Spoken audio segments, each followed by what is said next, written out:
Hello, good afternoon. My name is Bart Wijns. I'm the Executive Director of the European Diabetes Forum, and I will be your moderator today at this event. So, the purpose of today's event is to discuss how we can ensure access to diabetes, especially diabetes technology, especially for people living with type 2 diabetes. And just to make sure we're all on the same page at the start of the event, what do we mean by digital enabled care? It's actually an ecosystem that consists of different tools, medical devices, apps, algorithms, e-health records, telehealth solutions, connected glucose monitoring systems, smart insulin delivery systems, and so on. So all of these tools can help to optimize the care for people with diabetes. So this event is hosted by MedTech Europe together with the European Diabetes Forum.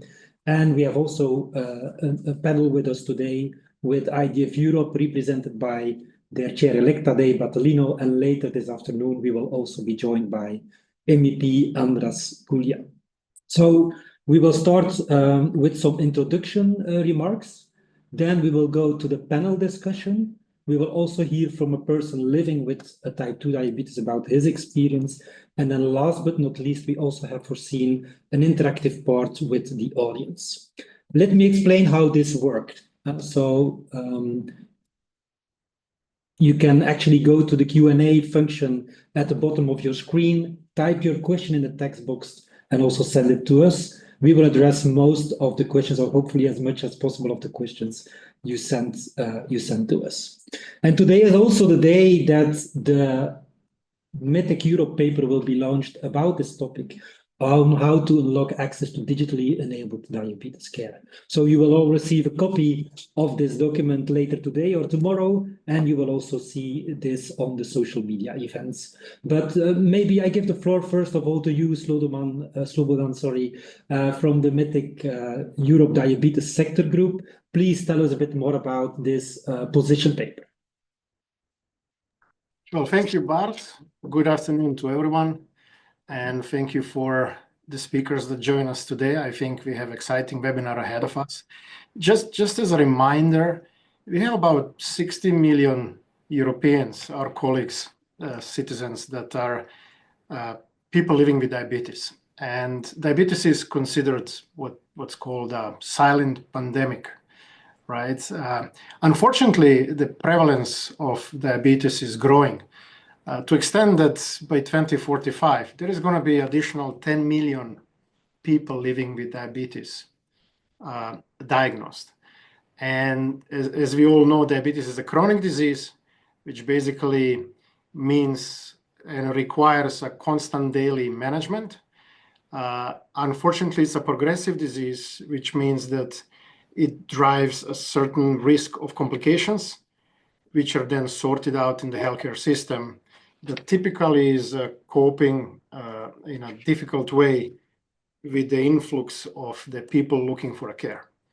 And so I think it's absolutely the right time for us to discuss how the technologies and the applied in the ecosystem can help us not just improve the personal management of the diabetes for people living with diabetes, but help us connect the healthcare system and drive the efficiency, stimulate the research and innovation in Europe.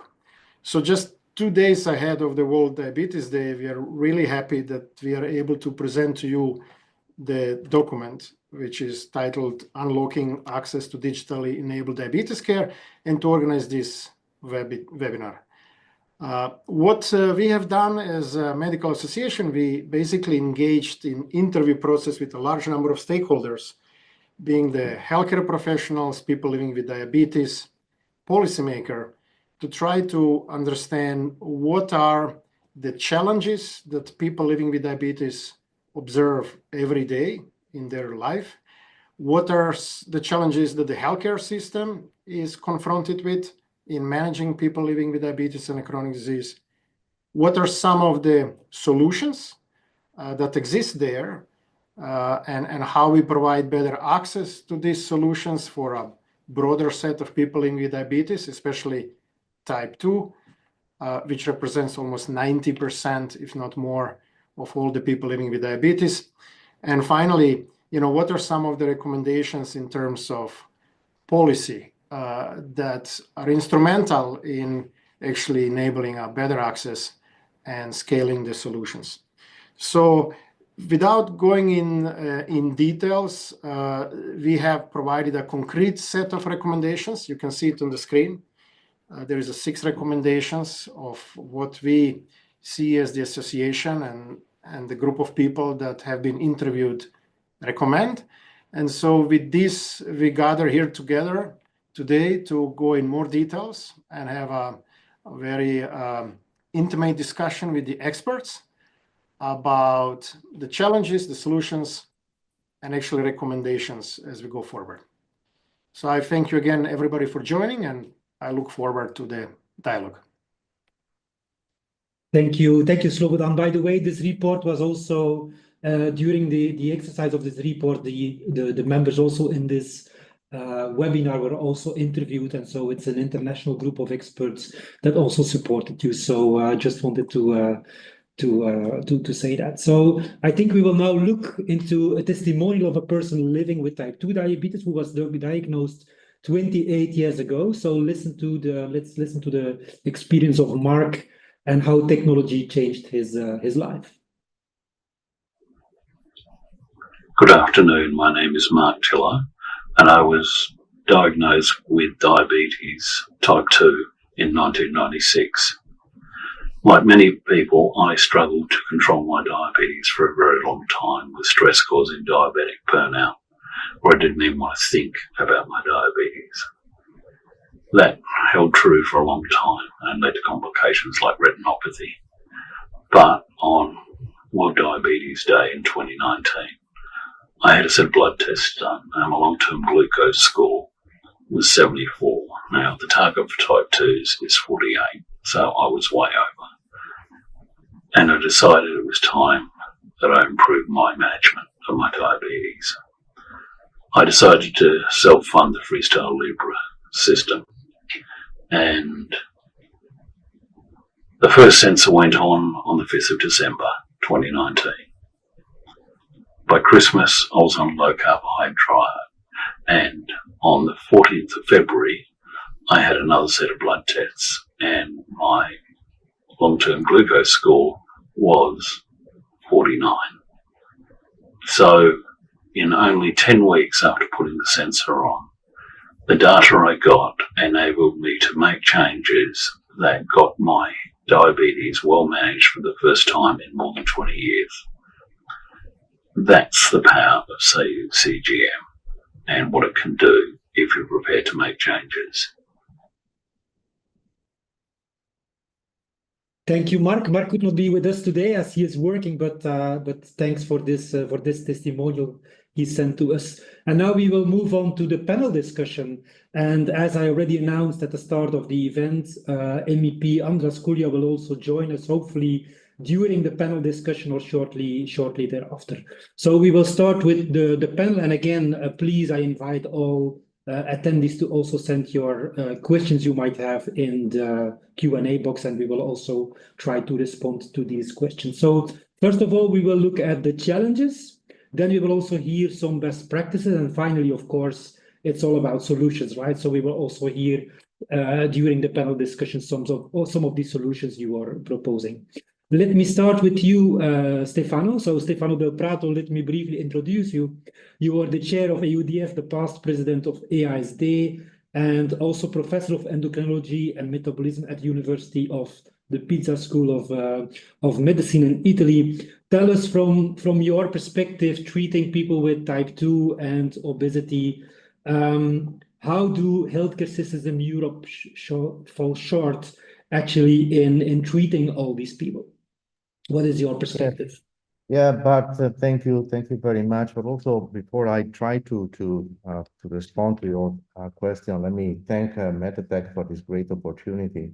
I think it's time for discussing for new potential solutions for really dealing with the growing number of people with diabetes. Slobodan already mentioned the astonishing number, 60 million, is like the entire Italian population. with diabetes. If you're thinking of that way, I think you can say, "Oh my goodness, what's going on here?" But it's not only that. It's not only 60 million of people with diabetes. Unfortunately, 60 million of people with diabetes are exposed to the risk of a complication. And complication is the main reason for the loss of quality of life of these people. And even more, if you have people with diabetes losing quality of life, it also means losing and missing opportunities to have active citizens working in contributing for the growth of the society, for the growth of the European region. So why and what are the challenges? The big challenge, if you consider the first one, is really the number of the people. I already mentioned 60 million. So this is already pretty a stressful condition. But it's not only just people with the diabetes, there's also been a sort of a shift over the years of what the type 2 diabetes is. In the old days, it was dealing with the glucose levels, and we heard from the person that just spoke a moment ago, or the struggle to try to keep the glucose under control. But we are realizing that type 2 diabetes is actually even more complex than just diabetes. It is a more syndromic condition that also require special, approaches in order to ensure better opportunity to really look to the future in a more pink way. And with the growing number of people with diabetes, this means also there are more people with a different age developing or dealing with the condition. And when you consider, for instance, to the elderly part of this population, you also have to take into consideration that these people may have comorbidities. So this is a very stressful condition for the health systems. And here we come to another point, what is the health system doing? The health system, I think, is a sort of a lacking of the proper and timely update to really include into the healthcare delivery system what is the new possibility for people to be followed, to be supported, to be dealt with, to try to really reduce the risk. And it's not only that the system is a sort of moving slowly, but also it is not system but systems, because in Europe we have a major disparity between country to country in the healthcare organization, in the way equity is preserved for people with the diabetes. So it's a lack of homogeneity in the healthcare for people with diabetes across Europe. And of course, there is also another important point, which is the financial constraints diabetes is raising. It has been already mentioned. Most of the cost of diabetes, which usually is twice as much of per capita per year as compared to a person without diabetes. And this financial constraints is going to increase with the number of people with the diabetes also increasing. So we need to come up with a more rational approach. And I sort of consider that maybe we need to rethink the way we really deal with diabetes and the way we do provide care. And also we needed to include into this equation the role of the people with diabetes by themselves. Diabetes is a chronic condition. You or a person with diabetes have to live with that condition day after day, week after week, month after month, year after year. So it's something that really require quite a strength to really deal with that on a daily basis. So support is needed, self-management, education, capacity and ability of the people to really appreciate what they are achieving and what is needed to be done and what is the time to really establish a connection with the care provider in order to really try to solve the problem. So I think there are a lot of things. So just to summarize, is the number of people, is the chronic nature of the disease, is the lack of a proper adjustment of the healthcare system, is the population getting older, is the need for continuous education of healthcare providers and people with diabetes, is the financial constraints. So I think that we need to consider all this and just to try to see what can be done in order to support people with diabetes. To a final goal, which I think, I'm believing is very important. I would really like to see people with the diabetes to be part and to be able to really contribute in a full manner to the growth of the society. They are citizens of our countries, and as citizens, they have all the rights and also all the duties that every person has in our societies. Thank you, Stefano. We will come back to this during the panel discussion. Now it's also my pleasure to introduce you, Tadej Battellino. So you're the chair-elect of IDF Europe, representing 72 organizations from 45 European countries. And you're also working yourself as head of the Department of Pediatric and Adolescent Endocrinology in Ljubljana from Slovenia. So over to you, especially building further on what Stefano said, but then if you could focus a bit on the access for people with type 2 diabetes, especially on the digital solutions. Thank you very much, Bart, and hello. Thank you for being with us and spending your time listening to this, at least to us and to millions of people with diabetes, very important topic. So as said previously, times have changed considerably for people with type 2 diabetes, and the access to technology and artificial intelligence enabled clinical advisors is paramount. Why I'm saying it? Because new technologies increase the amount of data, and this basically could represent an additional burden, which is contrary to what we want to achieve. So in order to improve outcomes and reduce the burden, we do need digital technologies to help us. A lot of type 2 diabetes is taken care on the primary care level. So the vision is to have the continuous glucose monitoring available to all individuals, even with pre-diabetes already, because we know that the risk is considerably increased already in pre-diabetes, in early dysglycemia, cardiovascular risk, the risk of vascular dementia, all these very important outcomes that we want to prevent. And also to enable, when we have this early use of technology, early use of continuous glucose monitoring, we need artificial intelligence-enabled clinical decision support systems. So our general practitioners, physicians on the primary care level will be able to get a minute advice on what to do with this person so that the person will stay in her or his local environment. There will be no need for an immediate referral to a hospital.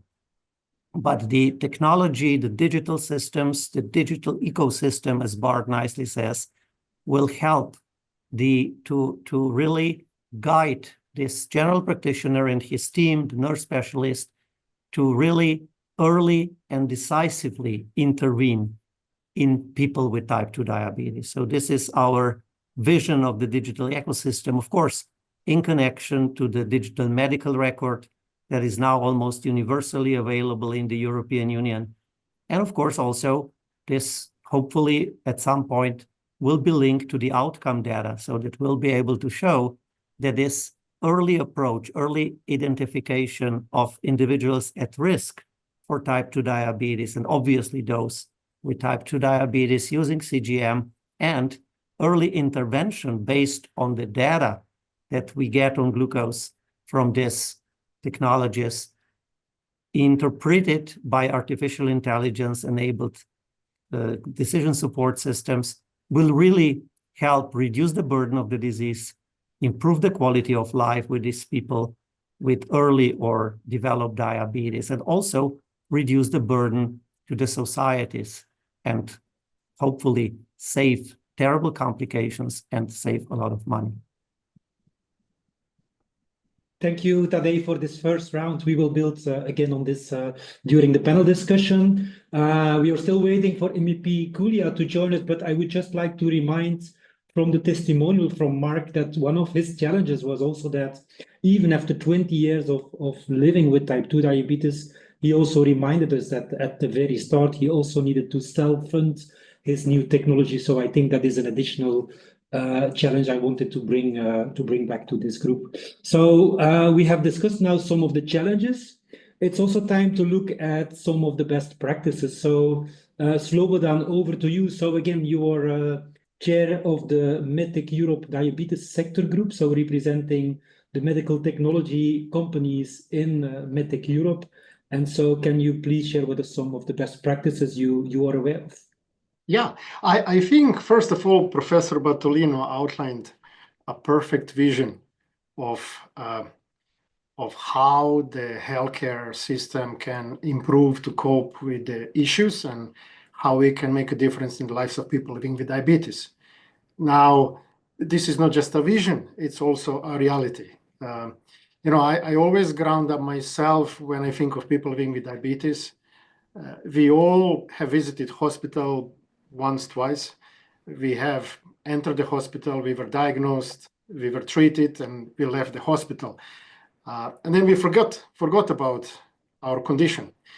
This is how our healthcare system is set up today. It's set up for acute care treatment. When you think of the person living with diabetes, you wake up and you are supposed to measure your glucose level. There is about 42, 43 parameters that can influence the glucose level. And for a human being to process through all these parameters to then make the right decision of the treatment is very complicated, especially if you also have to take care of normal daily tasks. And so I think the continuous glucose monitors that Professor Battellino mentioned are reality of today. They enable not just the continuous reading of the glucose measurements, but they help build the awareness and help drive the education of the individuals to see what are the type of things that actually impact one's own situation. These continuous glucose monitors are actually connected. They are today connected in the case of people using insulin for therapy. They are connecting with the pumps, which in turn can also not just deliver the right dosage of insulin, but they can capture the timing of that dose. And as you continuously close the loop between measuring the glucose and delivering the insulin or taking care of your treatment, suddenly you get a vast amount of data that is very personal, available for advancements of the healthcare. And I think Professor Battellino mentioned as well that artificial intelligence is a tool that enables us now to process through this vast amount of information, looking for patterns, looking for particular patterns which actually mark the point where we can start personalizing the healthcare, because you can fine-tune the healthcare solution to a particular individual. Moreover, as you have this information, you can now create what we call a cloud healthcare, a healthcare that doesn't actually occur within the boundaries of the hospital walls, but is able to bridge the specialist and the people living with diabetes in a personalized fashion with the right set of information to recommend the right set of guiding principles to care better for diabetes at home.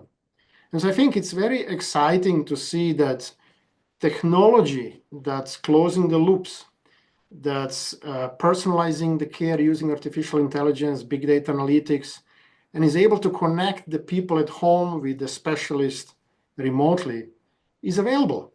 The challenge, however, is not available for everybody. And this is, primary focus of not just industry, but also actually society as a whole should be, how can we build the infrastructure? How can we provide more access to more people to technologies that would make their care more seamless, outcomes better, hopefully reduce the rate of complications, reduce requirements to visit the hospitals, and actually advance not just the healthcare system as such, but trigger the innovation that sparks from sharing the information between different various countries through the registries to actually innovate new solutions and provide a better care in the future. So I think it's very exciting because vision is clear. I think solutions are present. They are even implemented. The question is only how we scale the implementation and what are the barriers that needs to be removed so that people have access to those solutions that are available today. Thank you, Slobodan. So after hearing some of the challenges and some of the solutions, as you call them, Slobodan, I would also like to think a bit more from a policy perspective on what Europe can do, what kind of policy changes are needed or would we recommend to policymakers. So maybe I go back to you, Stefano. You have any ideas on what should be changed in our healthcare systems, what Europe can do? As I said, technology is an important step forward, but I think that technology needs to be embedded into the system. This will require education of healthcare providers. It will also require an improvement in the illiteracy of the people with diabetes and in general of the society, of the general public, because I think the technology cannot just replicate what we have been using to do in the way we deliver the care, but actually we should become a shifting point to really improve it. Just to give you an idea, I know as Slobodan was mentioning, for instance, we needed to overcome differences between country to country, healthcare and primary care and healthcare. The technology is there, it's for everybody, but if the technology is going to be used in one way in Italy and another way in France and so on and so forth, that will generate again some disparities at least, or difficulties in really comparing or appreciating to which extent technology is going to improve the quality of life of the people with diabetes. So I think that what Europe or the organization, the political organization of Europe can do is to try to improve the homogenization across countries for the treatment or for the management of diabetes, also fostering the implementation of the technology. And technology really can offer great solutions. Let me give you an example. We are coordinating right now a sort of organization trial in a remote area of the region where I live in Tuscany, where all people with type 2 diabetes that are going to be included in this sort of evaluation will be given technology, CGM. They will also be offered the possibility to be screened for retinopathy using fundoscopy with AI interpretation. Since these people live in an area that is an inner area, a remote area, this will also allow these people to be managed in a better way than having these people think about, the old one, to really shuttle from this area down to the clinic and so on and so forth. So there are opportunities out there, but this opportunity need to be really fostered and implemented and exploited. So I think Europe can really play a major role, but I think right now the major role is really favoring the build-up of the infrastructure, favoring the common education. And when I think about education, I also think about the education in the medical school. I used to say when I graduated, was medical school, I was taught how to use the stethoscope. Now I think that we need to really start educating the new generation of physicians about the technology and how to deal with the technology, how to deal with the number. And the third thing is really to really implement, and Bart, that within the UDF in collaboration with IDF and all the other members, we have been really recommending the implementation of registries, not because the registry allow you to monitor what you're doing with your people with diabetes, but also allow us to compare what's going on in one place as compared to another, from country to country.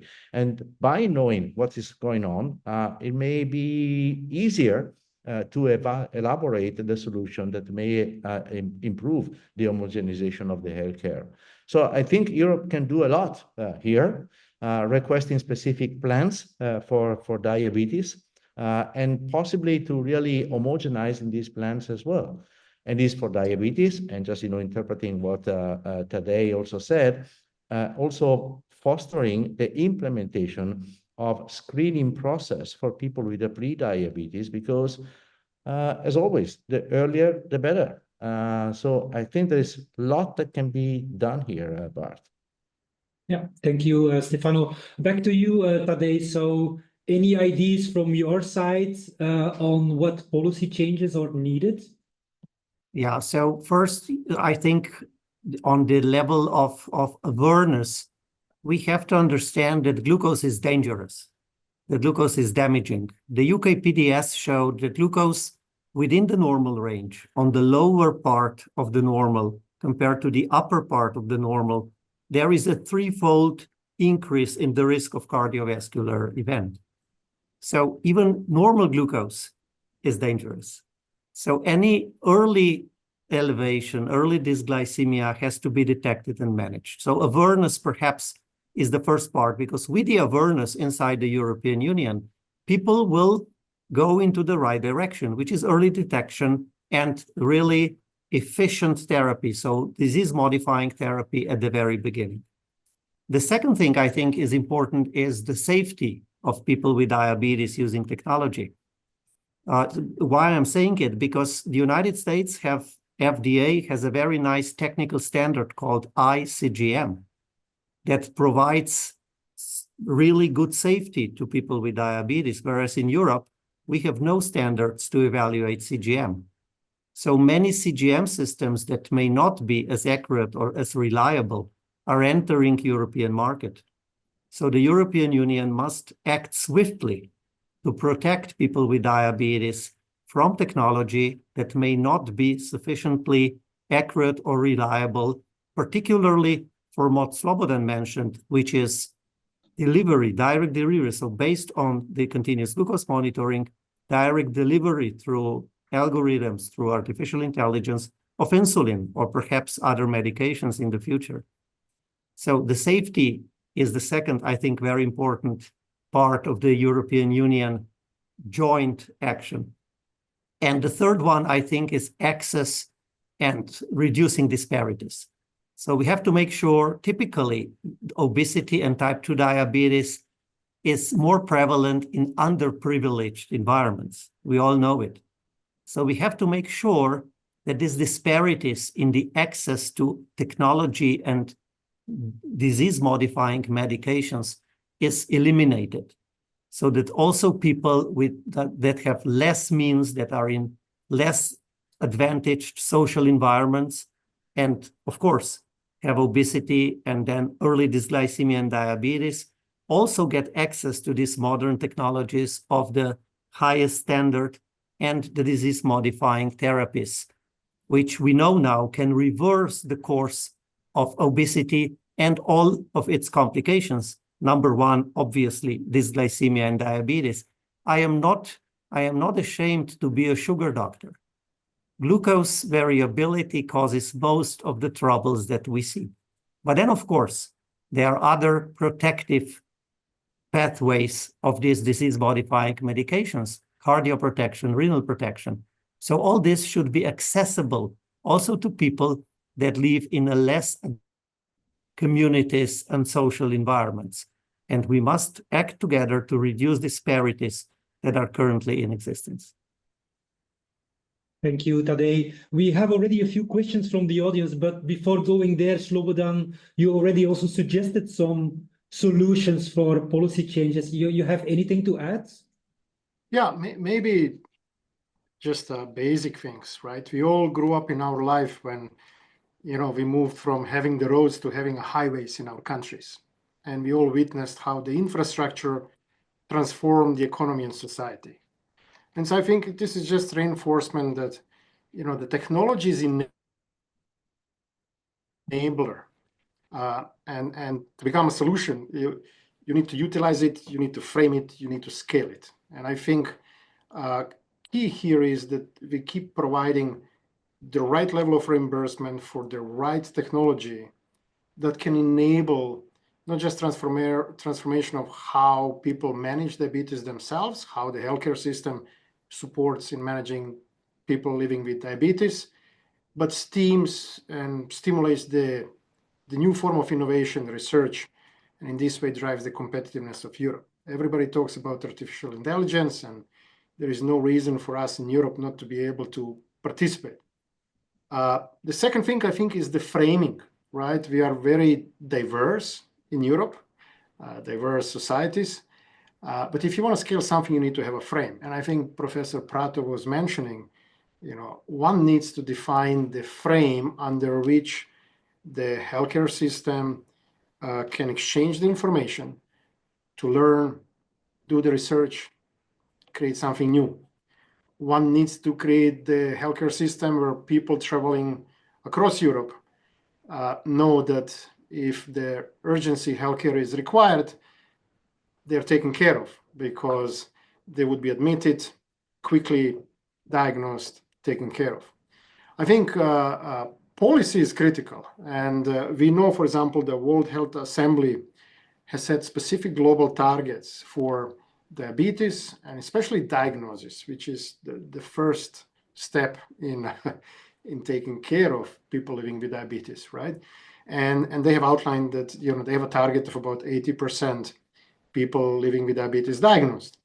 Now, the question is within European Parliament, right?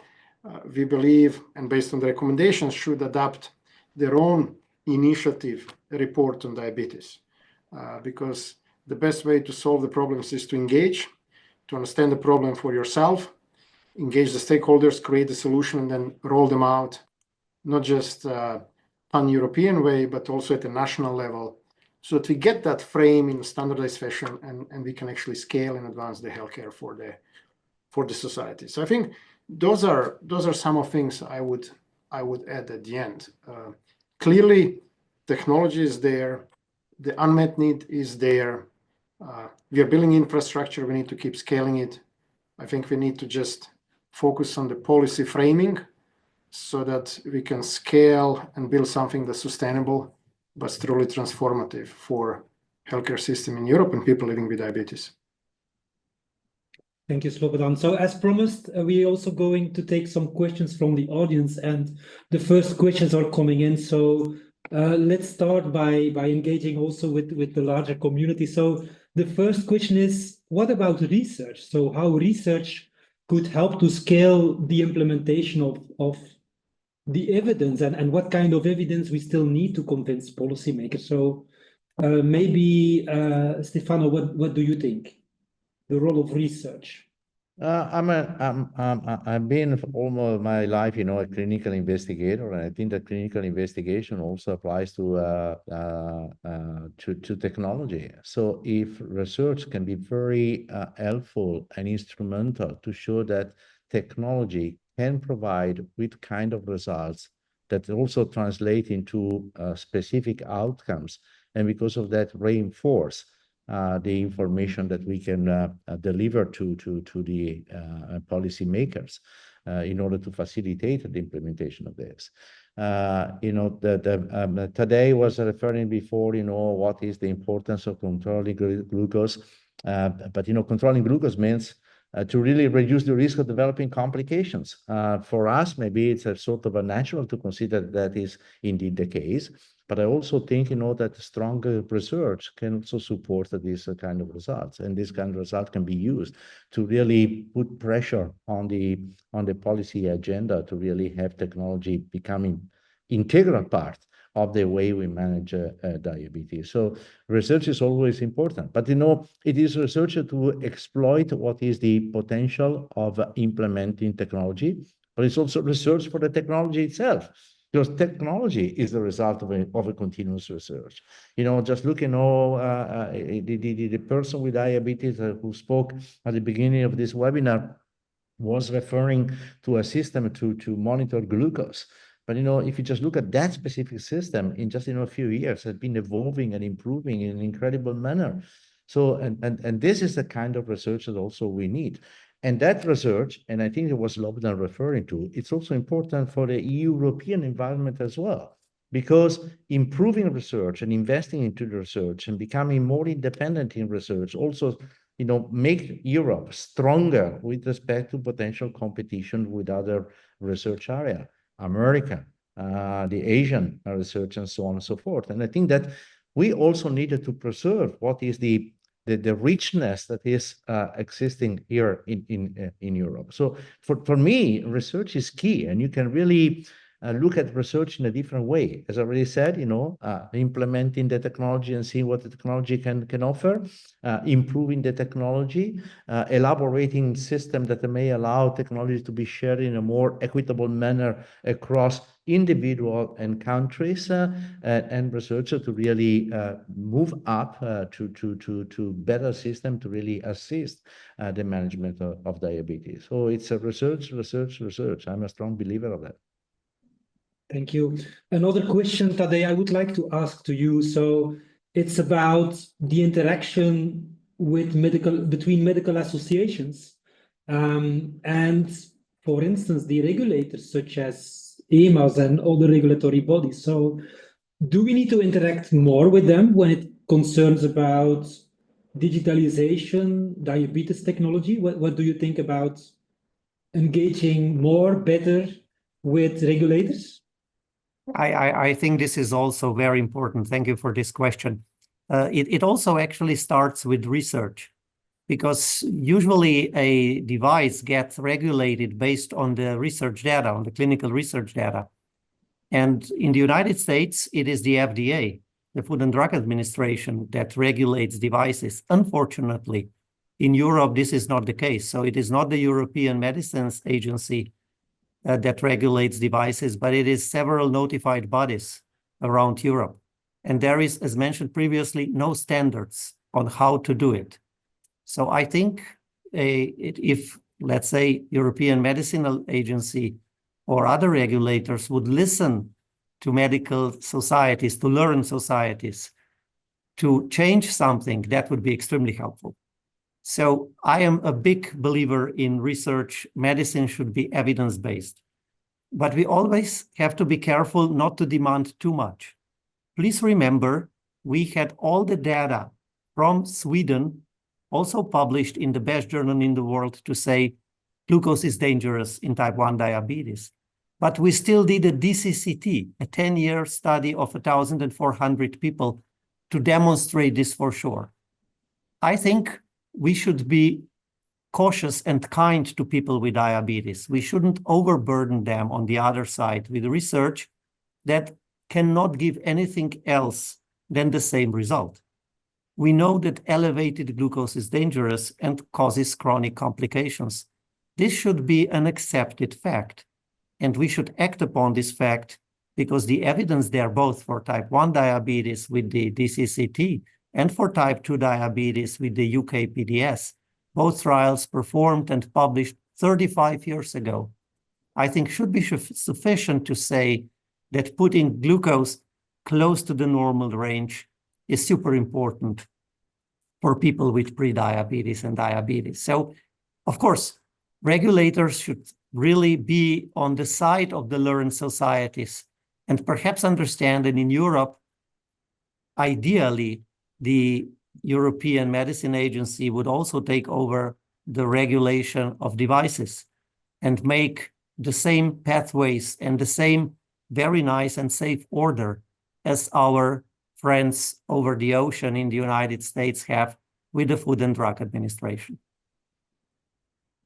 Thank you, Tadej. A question for you, Slobodan, about the role of industry. So all the examples that we heard about today, these devices and other digital solutions, they must be easily usable by patients.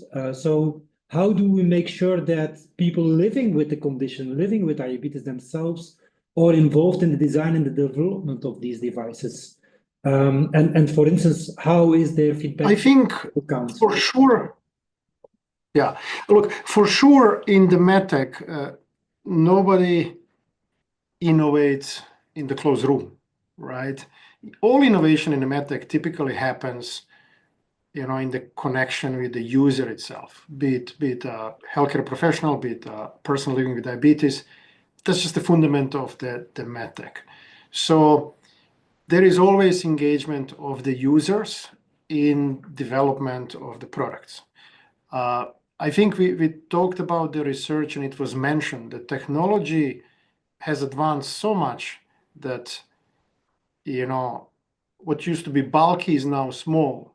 What used to have low capacity to store data now has a huge capacity to store data. What could not communicate now can communicate. And I think research is fundamental in developing new products. And so this is exactly how you see technology advance. I think to the point of regulators, obviously we live in Europe, and I think we are all grateful that we have a regulated market because we feel safe, we feel in a controlled environment. I think that the challenge for innovation to strive and propagate is how much of the barriers are we putting on ourselves to allow technology to come in the hands of the users, which then through engagement can help shape the innovation afterwards. And I think it's always the fine balance between over-regulating and under-regulating. And it's clear, as long as everybody is equally aware of the pluses and the minuses, I think we can make advancements. Now, the role of MedTech Association and in general MedTech industry and companies is to engage with the users to innovate and redesign the products, is to engage with the regulators and try to provide the inputs. And we know that no person in any function actually come to work without not liking that work. And so even the regulators or even the policymakers, they're all striving for a factual, pragmatic, well-thought inputs and insights that can help them calibrate and shape the policy they think is the right for the right time, for the right environment. And so I think, but coming back to the users, nothing survives without the user acceptance. Therefore, fundamentally, you always have people living with diabetes engaged and guiding the inputs to the industry that then uses those inputs to innovate either the product or change the business models or introduce new products that were not in the marketplace beforehand. Thank you, Slobodan. And dear András Kulja, member of the European Parliament, I see you just connected with us, with the community. So we are discussing this afternoon about access to diabetes and especially diabetes technology for type 2, people with type 2 diabetes. So first of all, I hope you can hear me well and thanks for joining us. Let me briefly introduce you to MEP Kulja, and then I'm happy to give you also the floor. So first of all, András Kulja is new in the European Parliament since a few weeks or months, I should say, but extremely active over the past few weeks and months. And you're a member of the European Parliament, vice chair of the ENVI committee, and last but not least, you're also a surgeon, you're a doctor. And so from our previous conversation, I understood we don't need to convince you about the late stage complications of diabetes. So again, I hope you can hear as well. You have any position on how we can prioritize diabetes on the policy agenda, and especially also how we can optimize the access to digital solutions.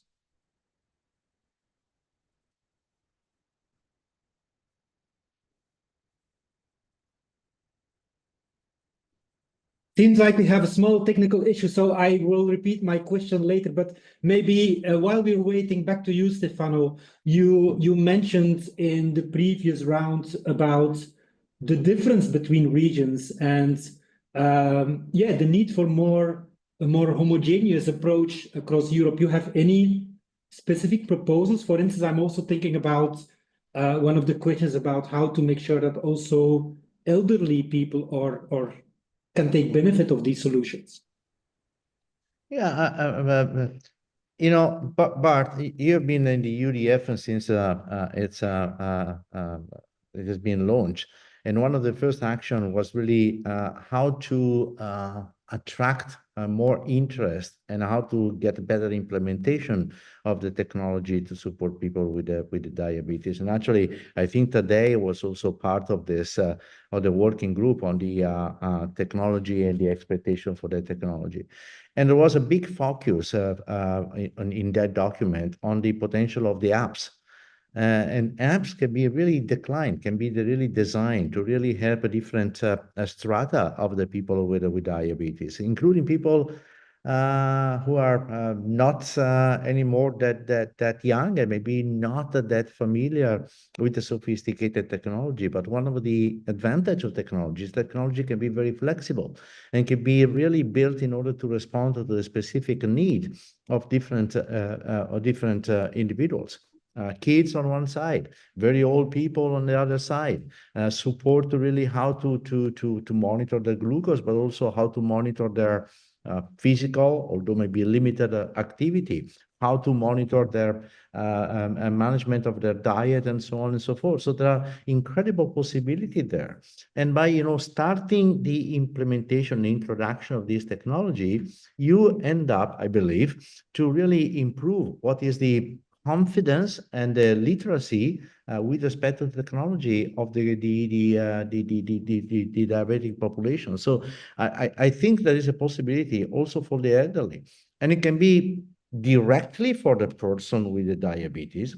But remember that many people with diabetes for a long time and the elderly ones may be supported by healthcare provider by themselves or the family, and the app and technology can also support those people that are caregiver for this individual. So I do see plenty of potential there, and I surely know that, as we mentioned before, that research and identification of specific need will be able really to improve our capacity to support all these people with the diabetes. Good, thank you, Stefano. So let's try a second time with you, MEP Kulja. I hope you can hear us well and you're able to speak.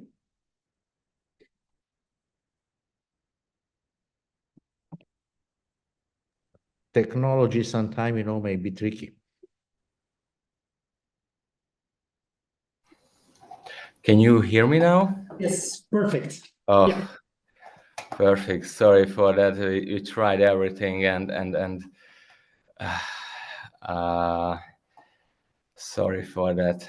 Just 1 second, because I cannot see you at this moment. Can you see me now? Yes, we see and hear you. Perfect. Perfect. Okay. So sorry, maybe I interrupted you. So or can I just Yeah, please. So we are discussing access to technology, especially for people living with type 2 diabetes. And in the introduction, I mentioned that you are not only an MEP and vice chair of the MV committee, but you're also a surgeon and you have a lived experience, if I can say so, with the late stage complications of type 2 diabetes. And so what is your perspective on putting more emphasis on diabetes policies and especially making sure people with type 2 diabetes have access to technology? So thank you very much, and I'm really sorry that I couldn't join earlier, and when I tried, I had these technical issues. Thank you for having me here, and dear colleagues, dear guests, thank you for your time and attention. I would like to say that it's a real honor to me to join to this event organized by MedTech Europe and European Diabetes Forum. And as you just mentioned, as a surgeon and a long-standing advocate for public health, I have first-hand experience with the profound impact of the early diagnosis and informed self-management, because we witnessed in Hungary that so many people lose their vision, and even their legs, lower extremities, because of the consequences of not treated or not correctly treated diabetes.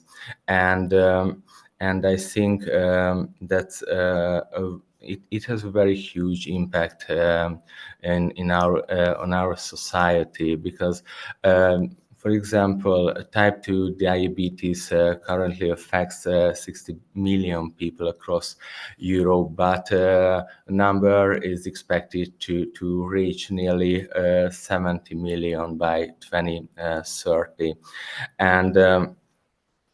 And we all see that diabetes is a very complex disease. It has so many different aspects. Not only it's and the confusion in the lay people and on the especially in the rural region is that it's about high blood sugar, but we all know that it's not only about this. It has effect on small capillaries, blood vessels, on our vision, retina, on our immune system, and me as a surgeon, actually, so many sad stories, so many tragic outcomes which could be preventable with new technologies, with the education and by improving the health literacy. So this topic it's very close to my heart, and I think if you just see the statistics in Central Eastern European region, you see that it is still a very important topic, because we fought successfully against many infectious diseases, but we still struggle to fight, especially in rural region, to fight with NCDs, especially diabetes. So it is why it's an honor to join to you, because my opinion is that to me as a MEP, it's very important to see the bigger picture, the different layers of the problems, to involve the stakeholders, the patient associations, to find the best solutions and find how we can make our policies, regulations better for patients, and how actually we can help to patients. Because at the end of the day, the most important thing, that can we save a life or not. And as a doctor, to me, it is the most important thing, that I want to help to save these lives. Thank you so much, and especially with the new commissioner who is expected to come from Hungary, we see in you a strong ally to further push the boundaries for diabetes policy. So thank you for joining us today, and also we of course count on you for the near future. We are coming to the end of the seminar, so before giving you the end word, Stefano, I want to briefly remind you on the 6 recommendations from the paper you will receive later today. So I think we covered it all today. So it's about early diagnosis monitoring. It's about the digitalization of the healthcare system, about data, make sure that we can use better public health data, but also can access it better through interoperability data sharing. And we emphasized also today the need for reimbursement frameworks. And last but not least, you also stressed that, MEP Kulja, the need for better education and health literacy. Stefano, any concluding remarks? Yeah, Bart, thank you very much. Yes, my first concluding remark is that really I wanted to thank very much MedTech for this opportunity. I think that, we need to become more and more aware of what is the potential for the technology for people who are living with diabetes. That there is an incredible opportunity there. but it's an opportunity that needs to be taken and to be taken in, if I can say so, in an intelligent manner. As I said already before, technology is one thing, but it's not just, appending technology on what is the traditional way we deliver care for diabetes that is going to work. But actually, I do believe, and that's just my feeling, maybe someone may agree, someone may not agree, technology must become integral part of the treatment and management of people with diabetes. And with this, I'm also responding to my good friend Marianne Felton that was asking to which extent that has to be part of the integral management of diabetes. And I think this should really be the guidance, and it should be the guidance and should be also the way to really look to the future, because with technology, not only you provide support to people with diabetes, but you also gain information. And that information needs to be processed, to be evaluated, because that information becomes key in the way we can direct what is going to be the future of the implementation of managing the people with diabetes. And not to forget, what is the potential of technology in preventing diabetes, in identifying the early stage of the disease, and really to try to reduce the burden of these people. Let me just, conclude with what I said at the beginning. Diabetes is a chronic condition. It's a condition you live with for the entire of your life. And because of that, support is needed. And because of that, we need to really think of what could be the best solution. I would like to and I really hope, and I really also thank very much Dr. Kulja, because his presence it really also represents an interest and attention that the European Parliament is paying to this issue, the support of people with disease in general, in this specific case of diabetes. But we have an opportunity. This opportunity needs to be leveraged on. It will require some regulation. It requires some investment.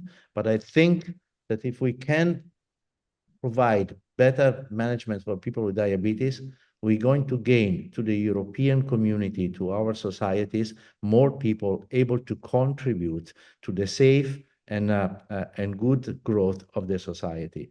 So to me, this is the most important thing.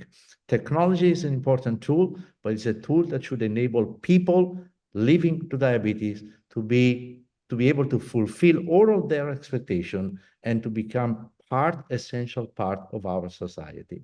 Thank you very much to MedTech for this opportunity, and also it has been a great pleasure for me to share this with the friends and really also learn of a different way to look at this problem.